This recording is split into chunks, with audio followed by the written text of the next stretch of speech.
தாய் தமிழ் உறவுகளுக்கு வணக்கம். அரசு பணியில் சேர்ந்தார் பிரபல தமிழ் திரைப்பட நடிகர். அரசு பணியில் சேர்ந்தார் பிரபல தமிழ் திரைப்பட நடிகர் என்ற தலைப்பில் இந்த காணொளியை காண்கிறோம். அரசு பணியிலிருந்து திரைப்படத்துறைக்கு வந்தவர்கள் பலர். நடிகர் விவேக் உள்ளிட்ட பலர் அரசு பணியிலிருந்து திரைப்படத்துறைக்கு வந்துள்ளார்கள். ஆனால் திரைப்படத்துறையிலிருந்து அரசு பணிக்கு சேர்ந்துள்ளார் ஒரு பிரபல தமிழ் திரைப்பட நடிகர். இது அனைவருக்கும் ஆச்சரியத்தை ஏற்படுத்தியுள்ளது. ஆம், பிரபல தமிழ் திரைப்பட நடிகர் அப்பாஸ். பிரபல தமிழ் திரைப்பட நடிகர் அப்பாஸ். இவர் காதல் தேசம் உள்ளிட்ட பல திரைப்படங்களில் நடித்தவர்.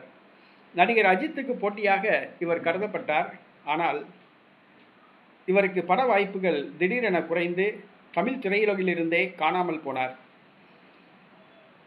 நடிகர் விஜய், அஜித் வரிசையில் அப்பாஸும் இந்திய திரையுலகில், தமிழ் திரையுலகில் ஒரு தவிர்க்க முடியாத ஒரு சக்தியாக வருவார் என எதிர்பார்க்கப்பட்டது. ஆனால் திரைப்படத்துறையில் உள்ள சூழ்ச்சியால் வீழ்த்தப்பட்டார். வறுமை கோட்டுக்கு தள்ளப்பட்ட இவர் கடைசியில் கக்கூஸ் கழுவும் ஹார்பிக் லிக்யூட் விளம்பரத்தில் நடிக்கும் அளவுக்கு அவர் மோசமான நிலைக்கு, வறுமை நிலைக்கு தள்ளப்பட்டார். கடைசியில் வெளிநாட்டில் பெட்ரோல் பல்கில் வேலை பார்த்துள்ளார்.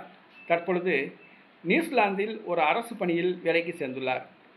நியூசிலாந்தில் நடிகர் அப்பாஸ் அரசு பணியில் வேலைக்கு சேர்ந்துள்ளார். தற்பொழுது நிம்மதியாக இருப்பதாக தெரிவித்துள்ளார். பெட்ரோல் பல்கில் கூட வறுமைக்கு போய் வேலை பார்த்ததாக கூறியுள்ளார். தற்பொழுது அரசு பணியில் இருக்கிறேன், நேரம் கிடைக்கும் போது திரைப்படங்களில் நடிப்பேன் என்று நடிகர் அப்பாஸ் கூறியுள்ளார்.